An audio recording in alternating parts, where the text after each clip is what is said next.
E Lula se reuniu com banqueiros e empresários nesta terça-feira para um almoço na Federação das Indústrias do Estado de São Paulo. O encontro foi viabilizado pelo presidente da entidade, Josué Gomes da Silva, que é filho de José Alencar, melhor dizendo. Lula e os empresários conversaram sobre economia, educação, meio ambiente, agricultura e comércio exterior. O petista foi acompanhado de Geraldo Alckmin, Fernando Haddad e de Aloysio Mercadante.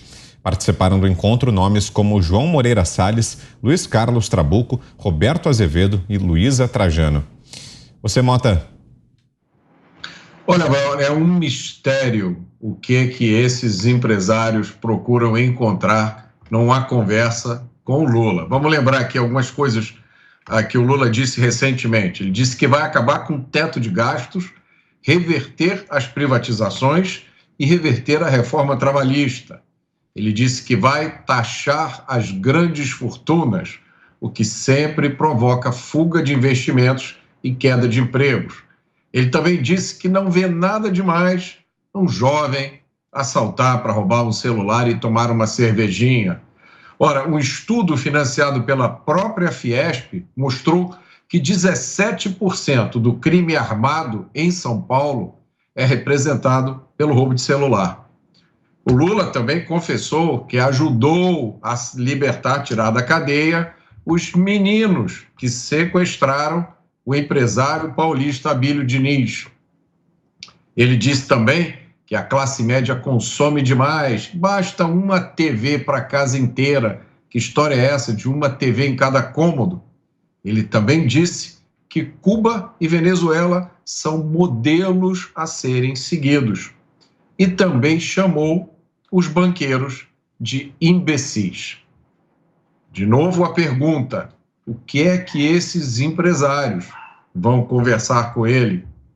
A resposta pode estar na frase de um grande ideólogo da esquerda americana moderna, um cara chamado Saul Alinsky. Presta atenção na frase dele. Eu tenho certeza de que conseguiria convencer um milionário em uma sexta-feira a financiar uma revolução para o sábado, da qual ele conseguiria tirar um grande lucro no domingo, mesmo com a certeza de que seria fuzilado na segunda-feira. Augusto. Olha, o Lula, eu estava procurando aqui o caso em que o Lula pediu a demissão de uma funcionária do Santander,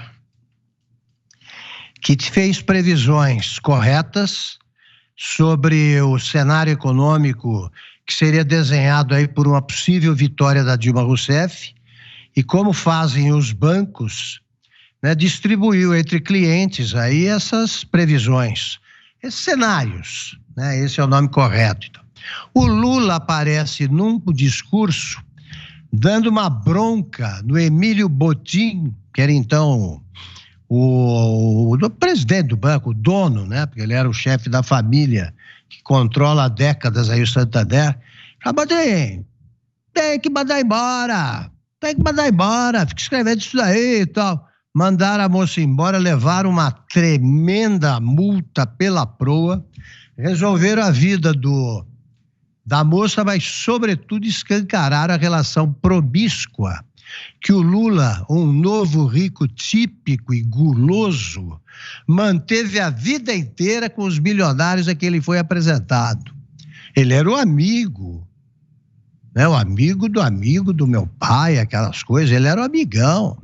Imagine o deslumbramento do Lula, né? Com essa vontade que ele tem de ganhar dinheiro, e ganhou muito, quando foi apresentado aí ao dono da Odebrecht. Imagine ele conhecendo um banqueiro espanhol, né, podendo até determinar a demissão de funcionários. No caso da Odebrecht, podendo construir o estádio do Corinthians. E está aí, ele de volta preparando mais uma jogada, porque ele só tem um projeto, é o projeto criminoso de poder. Ele se dá com essa turma. Quando faz muitos anos que ele se apresentava como o pai dos pobres, eu acrescentava, e mãe dos ricos, porque foi muito mais generoso com os ladrões né, bilionários desse país que sempre querem mais do que com qualquer pobre aí, porque ele inventou números para ampliar a pobreza que não era daquele tamanho, porque o governo era do Fernando Henrique Cardoso. Quando ele assumiu a presidência, ele deu um jeito na herança maldita e acabou com os pobres, e a Dilma acabou com os miseráveis que nunca desapareceram das esquinas que eu frequento. Então, um homem que tem esse tipo que consegue chegar a esse nível de cinismo, tem algum limite? No Brasil não há limite nem para o cinismo, no caso do Lula. Temos 2 minutos, Ana. Vitor, a gente fica se questionando, né, se depois de escancarar todas as diretrizes da plataforma de um possível governo, né, anotei algumas aqui, mas assim, de cabeça, porque são tantas absurdas. Um ex-presidiário que quer que o MST se torne parceiro de governo, que tem nojo da classe média, né? Não foi isso que disse a amiga dele, a Marilena Chauí, com risadinhas dele ali sentado ao lado dela. Ele que diz que vai revogar a reforma trabalhista, que vai revogar a reforma do teto, que vai revogar a reforma tributária, perdão, da Previdência, o teto dos gastos, ele vai mexer nisso também. Diz que o Estado que produz riqueza e conforto para a população e não o capital privado, que quer estatizar empresas, né? Na plataforma de governo dele, ele diz também que vai taxar grandes fortunas e recentemente disse que empresários têm dinheiro demais. Para quê? Para que esse tanto de dinheiro, esses milhões? Eu fico questionando, Vitor, se diante de uma plataforma tão contrária a qual banqueiros, empresários, pessoas ligadas ao capital privado, ao liberalismo, à independência financeira das pessoas, se diante de tudo isso eles ainda encontram com o Lula, com o ex-presidiário, eu fico me perguntando se ali no traje, no convite, se no traje constava nariz de palhaço é obrigatório. Você usa 2 minutos. Olha, de fato, a história, o rumo que a história tomou, chegou a essa imagem. Quer dizer, quem hoje quer estar ao lado do Lula, porque decidiu estar, ou porque diz que porque não, porque ele é candidato, etc. e tal, está escolhendo a foto em que quer aparecer, quer estar nessa foto, né? Essa foto é a foto ao lado de um homem que cometeu crimes. E esses crimes foram sentenciados, esses crimes não foram revogados, esses crimes não desapareceram. Houve uma manobra processual para reabilitar esse personagem.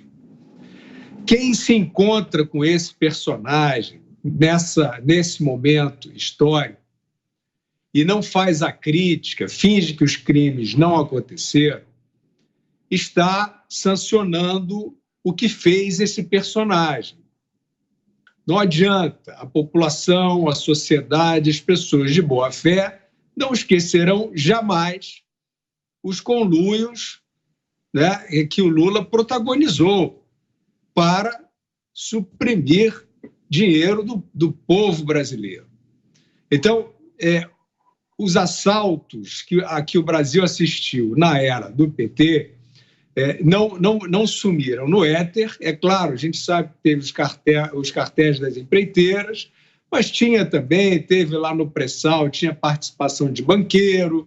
Hoje em dia a gente também vê banqueiro vindo com umas pesquisas aí de que o Lula é o considerado mais honesto, não é isso? Teve todo o escândalo com o BNDES, de se criar aquele laranjal lá da JBS, etc. Então, são práticas terríveis, são práticas nocivas ao país. Elas estão associadas de forma indelével, de forma definitiva a esse personagem.